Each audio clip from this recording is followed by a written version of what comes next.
నా కొరకై పొందేను క్రీస్తు ప్రభు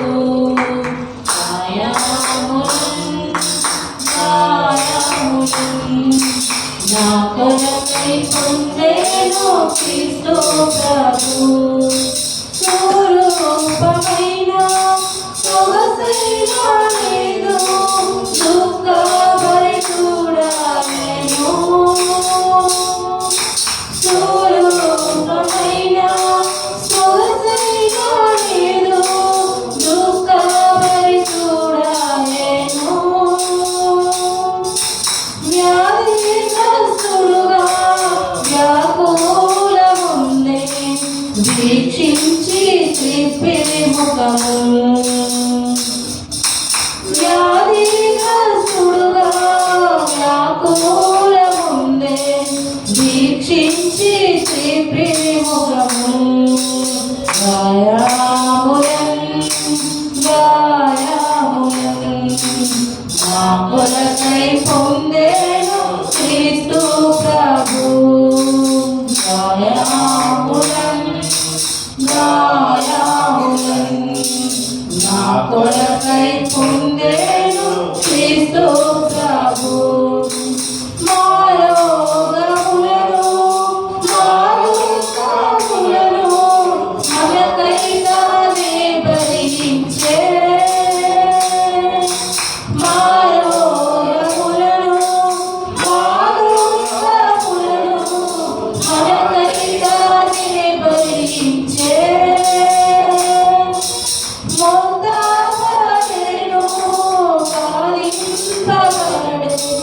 ఎంతో శ్రమనుందే మనకై మోతపడెను బాధింపబడెను ఎంతో శ్రమనుందే మనకై గాయములను నా కొరకై పొందేను క్రీస్తు ప్రభు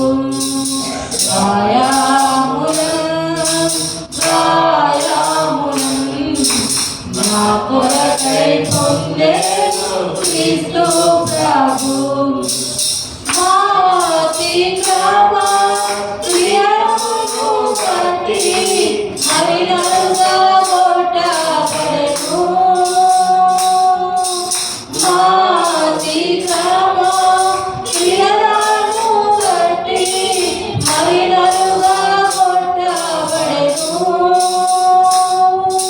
తాను పొందిన దెబ్బల ద్వారా స్వస్థత కలిగే మనకు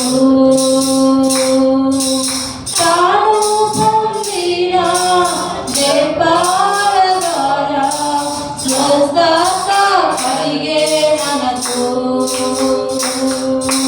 గాయములను నా కొరకై పొందేను క్రీస్తు ప్రభు గాయములను నా కొరకై పొందేను క్రీస్తు ప్రభు క్రీస్తు ప్రేమను మరువజాలము ఎంతో ప్రేమించే మననా క్రీస్తు ప్రేమను మరువజాలము ఎంతో ప్రేమించే మననా శిలువపై మేము గమనించమాకు విలువైన విడుదల కలిగే శిలువపై మేము గమనించమాకు విలువైన విడుదల కలిగే గాయములను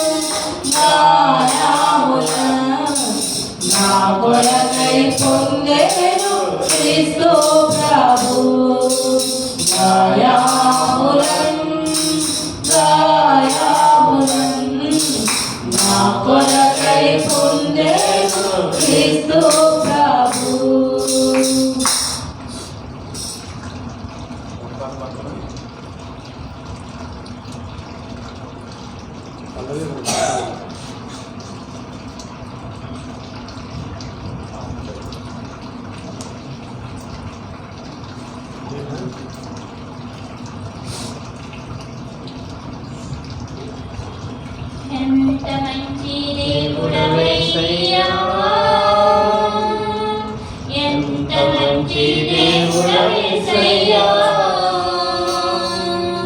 చింతలన్నీ తీరేనయ్యా నిన్ను చేరగా, ఎంత మంచి దేవుడవేసయ్యా, ఆ చింతలన్నీ తీరేనయ్యా నిన్ను చేరగా, ఎంత మంచి దేవుడవేసయ్యా, ఎంత మంచి దేవుడవేసయ్యా, ఎంత మంచి దేవుడవేసయ్యా, ఎంతమంది తీరేనయ్యా నిన్ను చేరగా, ఎంత మంచి దేవుడవేసయ్యా, ఎంతమంది తీరేనయ్యా నిన్ను చేరగా, ఎంత మంచి దేవుడవేసయ్యా, ఘోర పాపినైనా నేను దూరంగా పారిపోగా, ఘోర పాపినైనా నేను దూరంగా పారిపోగా, నీ ప్రేమలో నన్ను కనిపించి నన్ను హత్తుకున్నావయ్యా, నీ ప్రేమలో నన్ను కనిపించి నన్ను హత్తుకున్నావయ్యా, ఎంత మంచి దేవుడవేసయ్యా, ఎంత మంచి దేవుడవేసయ్యా, చింతలన్నీ తీరేనయ్యా నిన్ను చేరగా, ఎంత మంచి దేవుడవేసయ్యా, చింతలన్నీ తీరేనయ్యా నిన్ను చేరగా, ఎంత మంచి దేవుడవేసయ్యా, నాకున్న వారందరూ నన్ను విడిచిపోయినను, నాకున్న వారందరూ నన్ను విడిచిపోయినను, ఎన్నెన్నో ఇతరులకు గురి చేసినా నన్ను నీవు విడువలేదయ్యా, ఎన్నెన్నో ఇతరులకు గురి చేసినా నన్ను నీవు విడువలేదయ్యా, ఎంత మంచి దేవుడవేసయ్యా, ఎంత మంచి దేవుడవేసయ్యా, చింతలన్నీ తీరేనయ్యా నిన్ను చేరగా, ఎంత మంచి దేవుడవేసయ్యా, చింతలన్నీ తీరేనయ్యా నిన్ను చేరగా, ఎంత మంచి దేవుడవేసయ్యా, నీవు లేకున్నా నేను ఈ లోకంలో బ్రతకలేనయ్యా, నీవు లేకున్నా నేను ఈ లోకంలో బ్రతకలేనయ్యా, నీతో కూడా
కొన్ని నిమిషాలు పరిశుద్ధ గ్రంథంలో నుంచి కొన్ని మాటలు మనం చూసుకుందాం.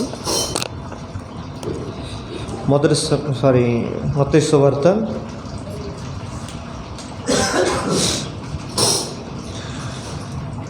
6వ అధ్యాయం 33వ వచనం. మత్తయి సువార్త 6వ అధ్యాయం 33వ వచనం మనం చదువుకుందాం. మత్తయి సువార్త 6వ అధ్యాయము 33వ వచనం అందరం కలిసి చదువుకుందాం.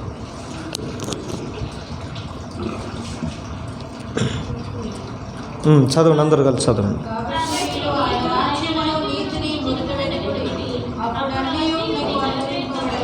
చాలు, చిన్న ప్రార్థన చేసుకున్నాం. దేవుడి మాటలు మనతో మాట్లాడినట్టుగా ప్రార్థనతో మనం ముందుకు వెళ్తాం. ప్రేమ కలిగిన మా తండ్రి, కృపా కనికరం కలిగినటువంటి మా దేవా, మీ పరిశుద్ధమైన మీ నామానికి వందనాలు. సీయోనులో నీ సన్నిధిలో నీ ఆలయంలో నా దేవా ప్రతిదినం నీతో గడియ నాయనా మీ పాద సన్నిధిలో ప్రార్థించుటకు మీరు మాకు ఇచ్చిన కృపకై నీకు వందనాలు. రాత్రి నీ సన్నిధికి వచ్చిన బిడ్డలను మమ్మల్ని దీవించి ఆశీర్వదించండి దేవా. నీ మాటల ద్వారా మేము పురుగల్పబడిన వారు మా జీవితాన్ని ప్రార్థన ఆధారం చేస్తూ మా జీవితంలో గొప్ప కార్యాలు చూసినట్లుగా నీ వాక్యంతో మాతో మాట్లాడుతూ రమ్మని నీ పరిశుద్ధాత్మ నడిపింపు నాకు దయచేయమని యేసు నామమున ప్రార్థిస్తున్నాము తండ్రి.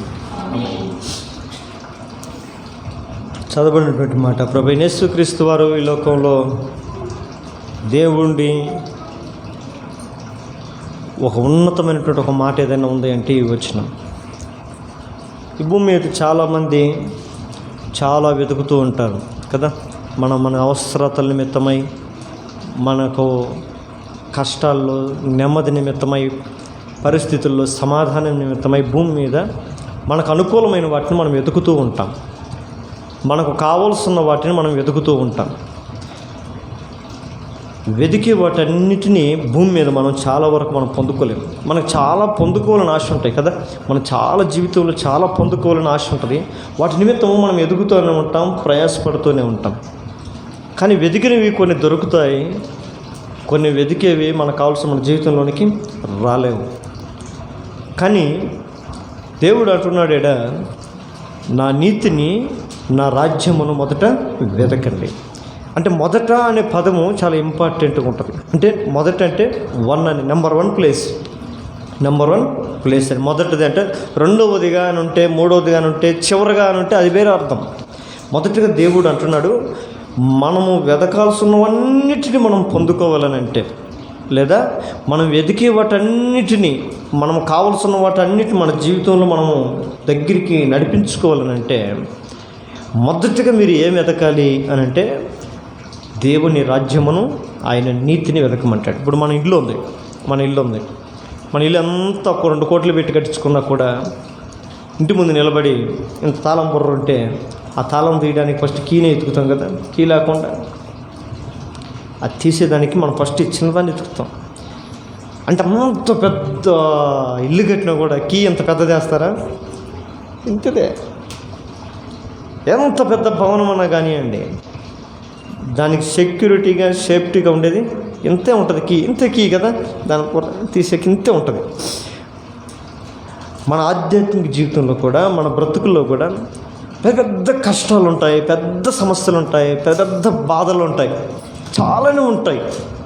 మనం అనుకుంటా ఉంటాం వాటిని చూసి, అబ్బా ఎంత పెద్ద బాధలు, ఎన్ని పెద్ద కష్టాలు, భూమి మీద నేను పడే కష్టం ఇంకా ఊరు పడట్లేదు, నాదే కష్టం అంటే, నాదే బాధ అంటే, నా కష్టం, నా బాధ, నా శ్రమ పగవాడికి కూడా రాకూడదు అని అప్పుడప్పుడు మనం అనుకుంటూ ఉంటాం.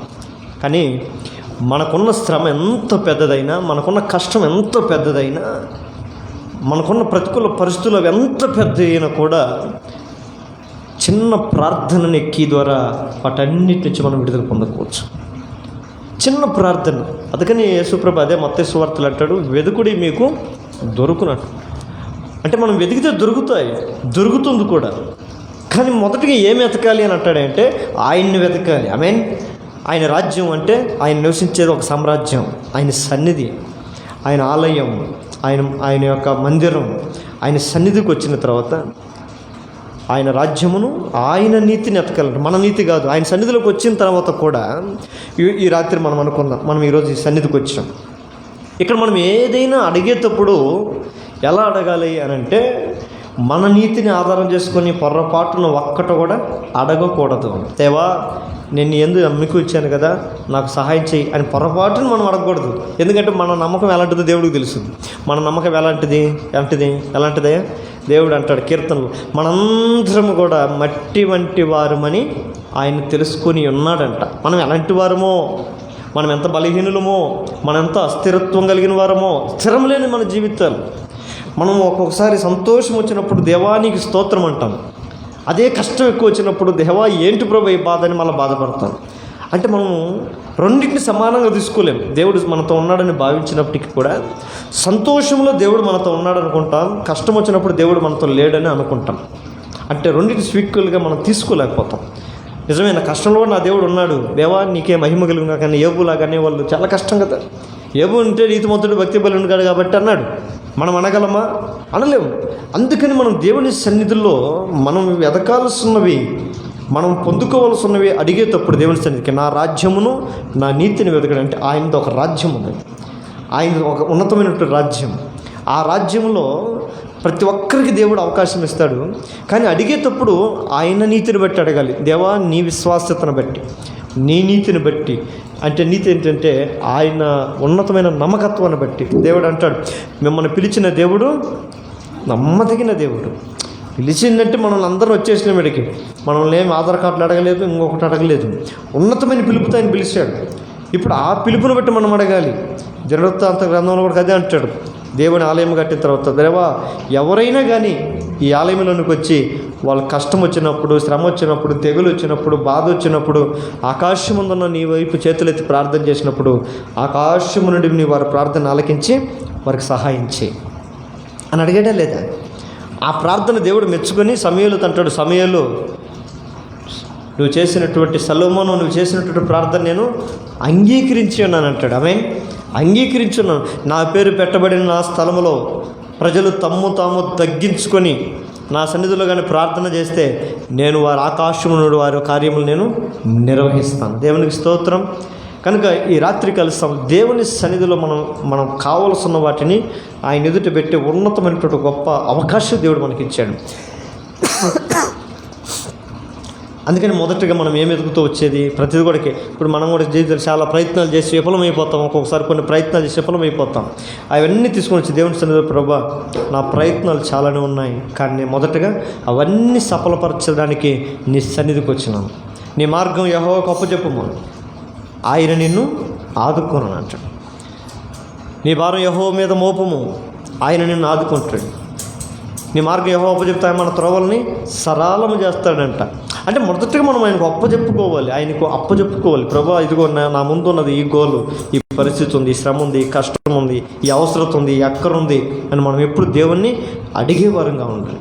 అందుకని మొదటగా మనం ఆయన సన్నిధికి రావాలి. ఆయన రాజ్యం అనగా ఆయన సమీపంలోనికి, ఆయన సన్నిధానంలోనికి రావాలి.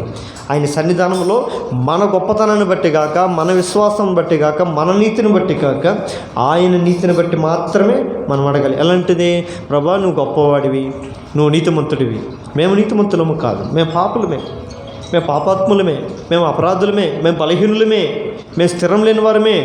కానీ నువ్వు బలవంతుడివి, నువ్వు గొప్పవాడివి, నువ్వు నీతిమంతుడివి. నీ ఎద్దకు వచ్చేవారు నువ్వు త్రోసివేసేవాడు కాదు కదా. నీ దగ్గరకు వచ్చి ప్రార్థన చేసేవాళ్ళు ప్రార్థనలను ఆలకిస్తావు కదా. నీ మంచితనం నాకు అంతా తెలుసయ్యా, నువ్వు ఎంత మంచివాడివి కదా. నువ్వు ఎవరు వచ్చినా నీ దగ్గరకు వచ్చిన వాళ్ళు ముట్టి నువ్వు బాగు చేసావు. నన్ను కూడా బాగు చేస్తాను ఆశతో ఈ రాత్రి నేను కూడా నీ సన్నిధికి వచ్చాను. నా బ్రతుకును బాగు చేస్తాను ఆశతో నేను వచ్చాను. అంతేగాని నేను అడిగితే నువ్వు చేస్తావని విశ్వాసంతో కాదు, నువ్వు ఏమైనా చేయగలవని ఒక నమ్మకంతో నేను నీ సన్నిధికి వచ్చాను, నీ మందిరంలోకి వచ్చాను, నీ ఆలయంలోకి వచ్చాను. ప్లీజ్ నాకు సహాయం చేస్తావా అని అడిగితే ఖచ్చితంగా ఆయన ఏం చేస్తాడు? మన జీవితంలో సహాయం చేస్తాడు. ఉన్నతమైన ఒక మాట నేను చూపించి ప్రార్థనకి వెళ్ళిపోతాను. చూడండి, మొదటి సమయాలు 30వ అధ్యాయం. మొదటి సమయాలు 30వ అధ్యాయము. మొదటి సమయాలు 30వ అధ్యాయము 19వ వచనం చూడండి అమ్మా. కుమారులేమి కుమార్తెలేమి దోపుడు సొమ్మేమి వారు ఎత్తుకొని పోయిన దానంతటిలో కొద్దేమీ గొప్పేమి ఏది తక్కువ కాకుండా చాలు. దావీదు ఏం చేసుకున్నాడట? సమస్తమును రక్షించుకున్నాడట. కొద్ది లేదు, గొప్ప లేదు. తక్కువ లేదు, ఎక్కువ లేదు. ఆయనకి దావీదుకి ఏదైతే తనకు కలిగినదో దాని అంతటిని కూడా రక్షించుకున్నాడంట. అది సంవత్సరము సార్వత్రిక సంఘ వాగ్దానంలో అదొక భాగం. మనకి దావీదు సమస్తమును రక్షించుకున్నాం. మన జీవితంలో, మన కుటుంబంలో దావీదు తన కుటుంబంలో పోగొట్టుకున్న వాటన్నిటిని ఏం చేశాడంట? రక్షించుకున్నాడు, పొందుకున్నాడు, సంపాదించుకున్నాడు. ఎలా దావీదు ఎలా తన జీవితంలో పోగొట్టుకున్న వాటిని సంపాదించుకున్నాడు అని అంటే ఈ రాత్రికాల సమయంలో ఈ దావీదు యొక్క మాటలు మనం చూద్దాం. చూడండి అమ్మ, మొట్టమొదటిగా చూడండి ఒక మాట అంటాడు. 5వ వచనం చూడండి, 30వ అధ్యాయం 5వ వచనం చూడండి.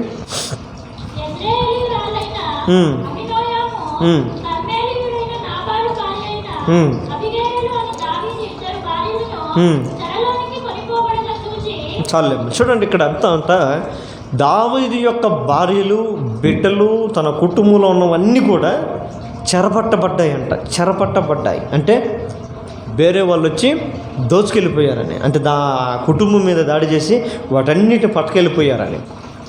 ఎందుకు వచ్చింది ఈయనకి కష్టం అని అంటే మనం మొదటి నుంచి చదివితే అర్థమవుతుంది. దావీదు ఒక మంచి మనసుతో ఆ దేశంలో ఉంటున్న వారికి సహాయం చేయడానికి వెళ్తాడు.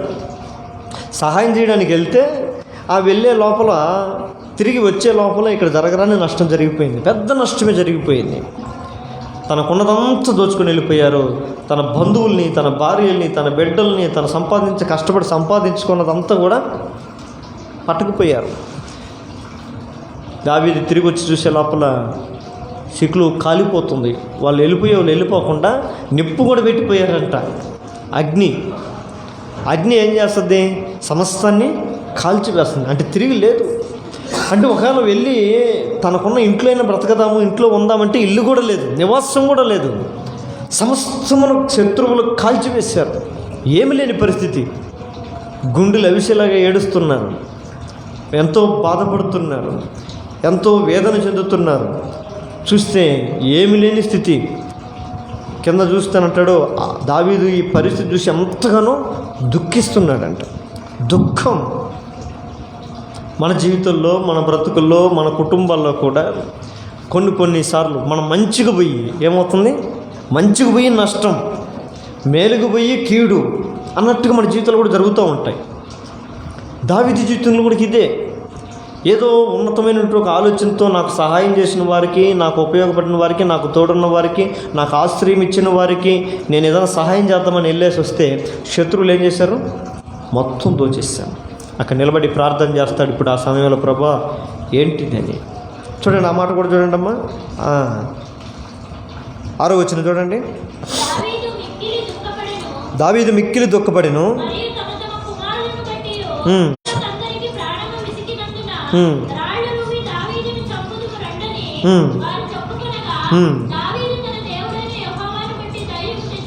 చూడండి, అన్ని కోల్పోయాడు దావీదు, సమస్తమును కోల్పోయాడు.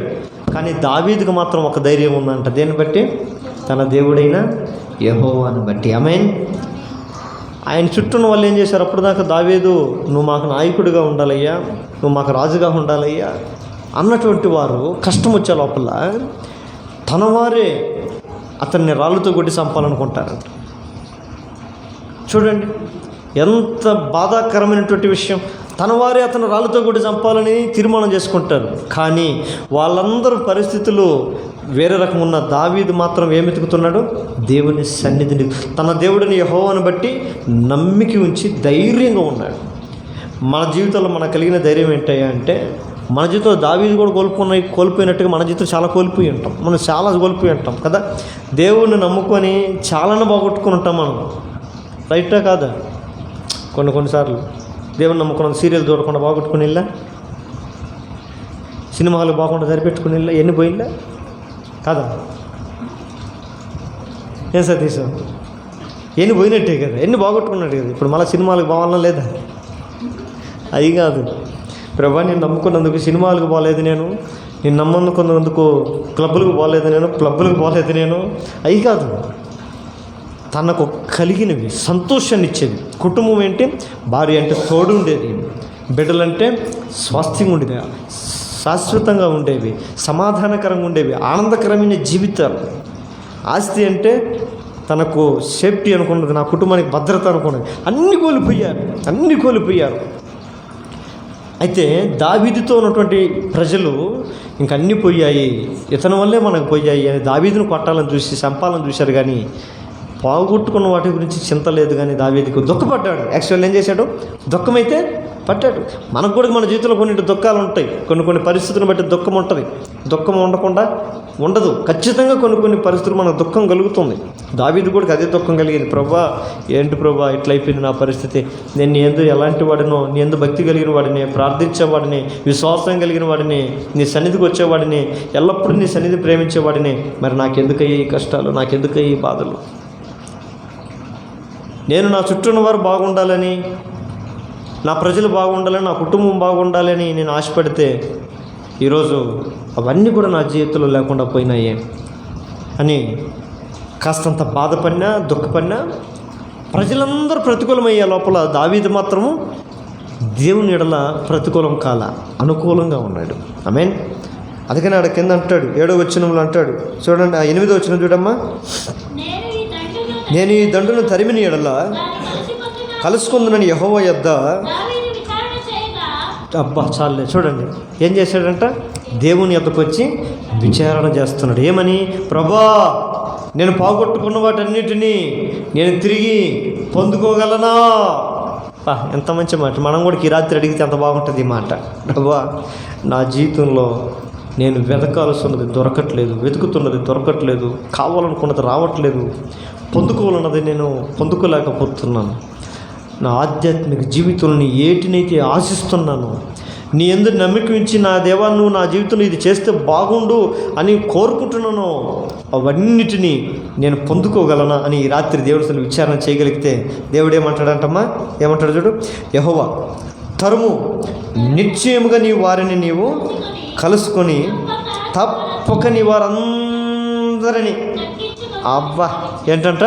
తప్పకుండా నీ వారందరినీ, నువ్వు ఏదైతే నీ జీవితం నుంచి బయటకు పోయిందనుకున్నావో, ఏదైతే నువ్వు కోల్పోయావనుకుంటున్నావో, ఏదైతే నా జీవితంలో లేదనుకుంటున్నావో, ఏదైతే నాశనం అయిపోయింది అనుకుంటున్నావో, ఏదైతే ఇంకా సర్వనాశనం అయిపోయింది, ఇంకా నా జీవితం కలగదు, దొరకదని నువ్వు ఎంతవరకు దుఃఖపడ్డావో, మంచి సమయానికి మంచి సరైన సందర్భంలో ప్రార్థించి నా దగ్గరకు వచ్చావు, మంచి ఆలోచన చేశావు. చూడు, వాళ్ళైతే నేను రాళ్ళతో కూడా చెప్పాలను, నువ్వైతే నా మీద నమ్మకంతో వచ్చాక ఆయన నమ్ముకున్న వారిని ఆయన ఎప్పుడు సిగ్గు.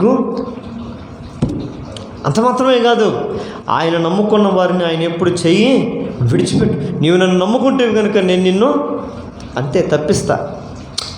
వాళ్ళైతే నిన్ను నమ్ముకున్నారు, ఈరోజు నువ్వు చేతగానాల్లో నువ్వు ఏడుస్తుంటే వాళ్ళు కూడా నేను వెనకని ఇట్టడి దద్దమ్మన మనం నమ్ముకునింది, ఇట్టడి దద్దమ్మన మనం అనుసరించింది అని చెప్పి ఈరోజు నేను రాళ్ళతో కొట్టాలనుకుంటున్నారు. నీవైతే నా మీద నమ్మకం ఉంచున్నావు, నా ఇందు విశ్వాసం ఉంచున్నావు కనుక నీ నమ్మిక చొప్పున నీకు కలుగునుగా అంటాడు. ఆమేన్. ఈ రాత్రి మనం దేవుని సన్నిధిలో విశ్వాసమును బట్టి మనం ఏది అడిగినా కూడా దేవుడు మనల్ని ఏమంటాడో తెలుసా? నువ్వు ఏదైతే విచారణ చేస్తావు ఖచ్చితంగా నువ్వు వెళ్ళు, వాటిని పొందుకుంటావు. ఈడు అంటాడు దావీదుతో, వాటిని పొందుకోవాలనంటే ఏం చేయాలంట? తరమాలంటే ఎట్లా? చిన్నగా ఇట్లా నడుచుకొని పోయాలి. తరిమి ఎట్ట తరుగుతారు సతీసా? క్రికెట్ ఆడేటప్పుడు బాల్ పరిగెత్తా ఉంటుంది, మీరు ఎట్ట వెళ్తారు బాల్ వెనక? పోతే పానీలు అంటారా? పరిగెత్తి పడి క్రికెట్ స్టేడియంలో ఎడదొస్తారు. వాళ్ళైతే గాలిలో పోయి ధమాన పడిపోతుంటారు, బొర్లుతూ ఉంటారు. తరమడం అంటే ఏంటి? వేగం. మనం పొందుకోవలసిన వాటిలో దేవుని కార్యాలు మన జీవితంలో జరగాలంటే దేవుని మాట మనం వినటానికి కూడా త్వరపడాలి. ఆమేన్. నువ్వు లేచి వెళ్ళు, నీ వారిని ఖచ్చితంగా నువ్వు పొందుకుంటావు అంటే వెంటనే లేచి దేవుడు చెప్పినట్టుగా త్వరగా దేవుని మాట ఎప్పుడైనా వినడానికి మనం ఎప్పుడు త్వరగా ఉండాలి. ఆమేన్. వినటానికి మనం ఏం చేయాలంటే ఎగిరి పడాలంట. దేవుని మాట వినాలంటే కొంతమంది పూర్తిగా వినరు, ఒకటి చెప్పే లోపల వెళ్ళిపోయి ఉంటారు. కొంతమంది ఉంటారు ఏదైనా చెప్తా ఉండేదానికి పూర్తిగా వరే రారా ఏడా నేను ఉన్నానంటే అవునా అని చెప్పి టక్కన కట్ చేశాడు. మా నితీష్ అయితే ఇంక గురువులే, వాడు పరిగెత్తుకొని వస్తూ ఉంటాడు, పూర్తిగా ఎండు. అన్న ఎడుండారా, నేను విన్నారా పెదనాయి తీసుకొని రావాలా అని అంటే సరే నేను పోతున్నాను అంటే సరే నువ్వు పోయేసి వస్తావా అని చెప్పి పూర్తిగా చెప్పే లోపల కట్ చేస్తాడు. మళ్ళీ ఫోన్ చేస్తాను, నేను ఆడున్నాను ఆల్రెడీ పెదనాయని కూడా ఉన్నాను అంటాడు. అయితే దేవుని మాట కూడా మనం ఏం చేయండి, మన జీవితంలో పరిపూర్ణంగా వినలేకపోతున్నాం. వినేటప్పుడు మన జీవితంలో దావీదు వలె కోల్పోయిన వాటన్నిటిని మనం తిరిగి దేవుని చేత మనం సంపాదించుకోవాలనంటే మన దేవుని మాట వినేదానికి వేగిరపడాలి, తొందరపడాలి, పరిగెత్తాలి. చెప్పిన తర్వాత ఓపికతో వినాలి, ముందుకు సాగేటప్పుడు వేగంగా వెళ్ళాలి. ఆమేన్. వేగంగా పరిగెత్తాలి వినటానికి. ఎందుకు తెలుసా? వేగంగా పోయేటప్పుడు మనకేం కనపడవు. నడుచుకొని పోయింది అనుకో, చిన్నగా ఓతలు కొట్టుకుంటా కనపడిన వాళ్ళకల్లా మాట్లాడుకుంటా పోయింది అనుకో, చాలా వస్తున్న గమ్యం లేట్ అయిపోతుంది. అందుకని వడివడిగా పరిగెత్తాలంట. మనం స్పీడ్గా పోయేటప్పుడు మనకేం కనపడతాయా? కనపడవు. స్పీడ్గా పోయేటప్పుడు ఇదో ఈ క్రాసులలో గ్రేసులలో కూడా ఏదైనా బండ్లు వచ్చేటప్పుడు ఏమో అటు పక్కటి స్పీడ్గా వచ్చి ఇటు పక్కటి స్పీడ్గా పోయి రెండు గుద్దుకొని, ఎందుకురా గుద్దుకున్నాయంటే స్పీడ్గా వచ్చేసి చూసుకోలే. స్పీడ్గా పోతే మనం కనపడదు. దేవుని వాక్యం అనే బాటలు, దేవుని మాటలు మనం నడిచి ముందుకు సాగిపోయేటప్పుడు ప్రతి అవమానమును, ప్రతి నిందను, ప్రతి వాటిని కూడా మనం ఏం చేయాలి? నిర్లక్ష్యం చేయాలి. మనం రకరకాలుగా అంటూ ఉంటారు, అవతల వాళ్ళు అంటారు, ఎదురు వాళ్ళు అంటారు, మన రకరకాల అబ్బో నువ్వు పెద్ద భక్తిపరుడివే, నువ్వు పెద్ద భక్తిపరురాలా, మీరేంది చేసి మీరు రామ్ చేసి దేవుడు వింటాడా, మీరు దేవుడు పిలిస్తే దేవుడు పలుకుతాడా అని రకరకాలు మనం అనేవాళ్ళు మన చుట్టూరు ఉంటారు. అవి కూడా మనం పట్టించుకోదు. కారులో స్పీడ్గా పోతుంటే పక్కన ఉండే స్తంభాలు చెట్లు ఎట్టుంటాయి, ఎట్టపోతూ ఉంటాయి. అదే మేము బియ్యలకు పోతా ఉంటే మా బిట్టు కారులో కూర్చొని, డాడీ ఏంది డాడీ ఇవన్నీ చెట్లన్నీ ఏంది అడిగిపోతా ఉండే ఇవన్నీ అంటాడు. మన ఇంటికి పోతున్నారంటే వాడు నమ్ముతాడు, తెలియదు. అడిగిపోతా ఉండే ఇవన్నీ వెళ్ళిపోతున్నాయి డాడీ అంటాడు. మన కారులో పోయి స్పీడ్గా పోతే ఇప్పుడు ఎట్టుంటుంది గమనించారు ఎప్పుడైనా? సర్రని వెనక్కి వెళ్ళిపోతాం. అయ్యే పట్టించుకోకూడదు. మనం ఎంత వేగంగా పోతుంటే మన చుట్టుపక్కల ఉన్న పరిస్థితులన్నీ దాటుకుని మన ముందుకు వెళ్ళిపోతాం. బుద్ధిమంతుడు వేగముగా వడివడిగా పరిగెత్తుకుని యెహోవా రెక్కల చాటున జొచ్చును అని అంటుంది బైబిల్. ఆమేన్. దేవుని సన్నిధి దావీదు అనుభవం మనకు నేర్పిస్తుంది ఇదే. ఆయన సన్నిధిలో మనం ఉన్నాం. దావీదు అన్నీ కోల్పోయాడు, తిరిగి పొందుకోవటానికి ఆ కింద అంటాడు 19లో, ఎక్కువేమి తక్కువేమి, కొద్దేమి గొప్పేమి, ఏది తక్కువ కాకుండా దావీదు సమస్తమును రక్షించుకోండి. దేవుడి భూలోకములో మనకు సమస్తమును సమకూడి మేలు జరిగించేవాడంట. ఆయన నమ్ముకున్న వారికి ఆయన సమస్తమును సమకూడి జరిగించేవాడట. ఆ సమస్తం మన జీవితంలో లేవు, ఉన్నాయా?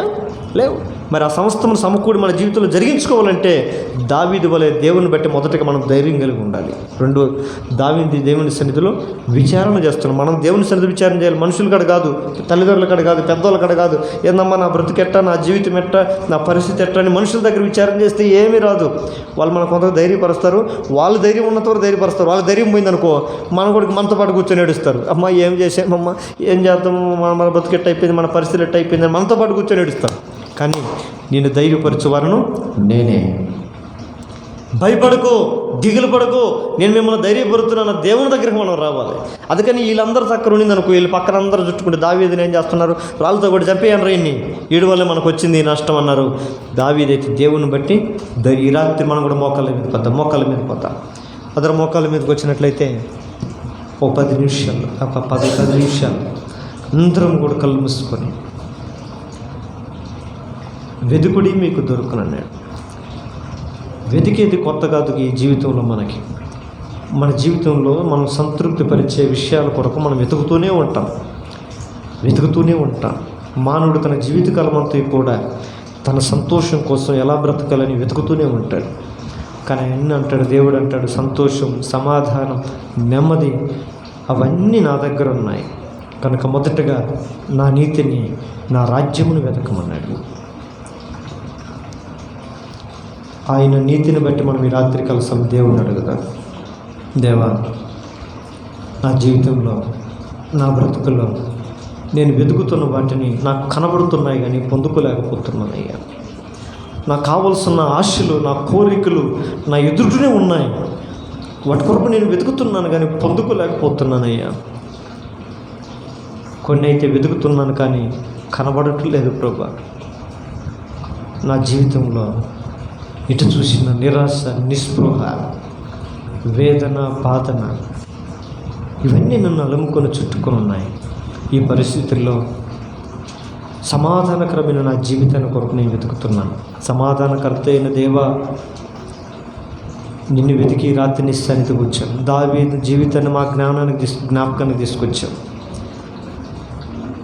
దావీదు తన కొనరంతా పోగొట్టుకున్నాడు.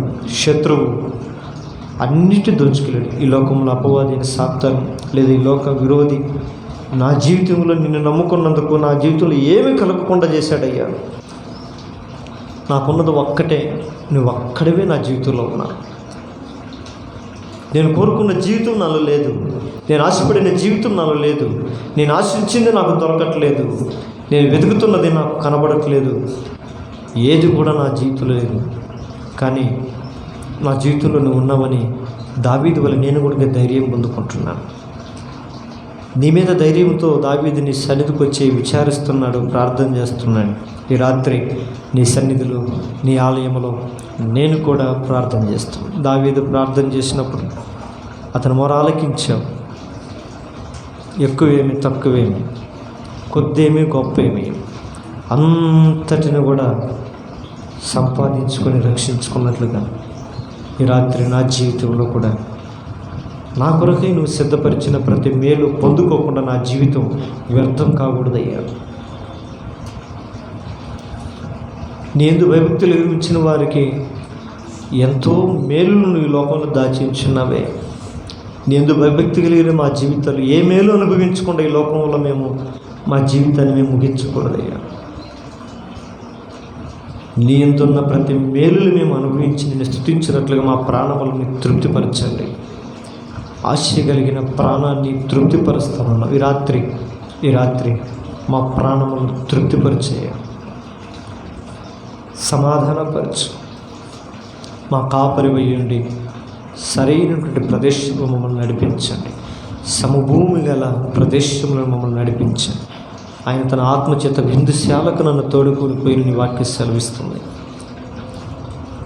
మా ఎన్ని విషాదశాలలే, విచారమైనటువంటి పరిస్థితులే, అదిగో నీ ఆత్మచేత విందుశాలకు మమ్మల్ని నడిపించు. నీ సన్నిధిలో నిత్య సుఖములు సంతోషములు కలవని నీ వాక్యం సెలవిచ్చితివే. ఈ రాత్రి అదే నీ సన్నిధిలో నేను మోకరించి ప్రార్థన చేస్తున్నా. దావీదు వలె నేను ప్రార్థన చేస్తున్నానయ్యా. దావీదుకు సహాయం చేసిన దేవా, నాకు సహాయం చేయి. నా నీతిని బట్టి అడగట్లేదు, నా క్రియలను బట్టి నేను అడగట్లేదు, నా విశ్వాసతను బట్టి నేను అడగట్లేదు నాయన. నీ మంచితనమును బట్టి, నీ దయను బట్టి, నీ కృపను బట్టి, నీ కనికరమును బట్టి, నీ వాత్సల్యతను బట్టి నేను అడుగుచున్నాను. నువ్వెంతైనా నమ్మదగిన దేవుడు అయ్యా. నా జీవితంలో సహాయం చేయి. నన్ను అడుగు ప్రతి వానికి నేను అనుగ్రహిస్తాను. నా నామమును బట్టి మీరు ఏమడిగినా కూడా అది నేను మీకు అనుగ్రహిస్తానన్నా. నేనేమో ఈ లోకములో గొప్ప గొప్పవి నేను ఆశించట్లేదు. నా జీవితం నీ యందు సంతోషం ఉన్నట్లు, ఈ లోకంలో నెమ్మదిగలిగి బతుకున్నట్లుగా, అన్ని జనులు ఎదుట నేను అపహాస్యాస్పదంగా జీవించకుండా నీ నామానికి నేను మహిమకరంగా ఈ లోకంలో బ్రతుకున్నట్లుగా నా జీవితాన్ని, నా బ్రతుకును స్థిరపరచుదువుగా. కానీ 15 నిమిషాలు అందరూ ప్రార్థనలో ఉందాం.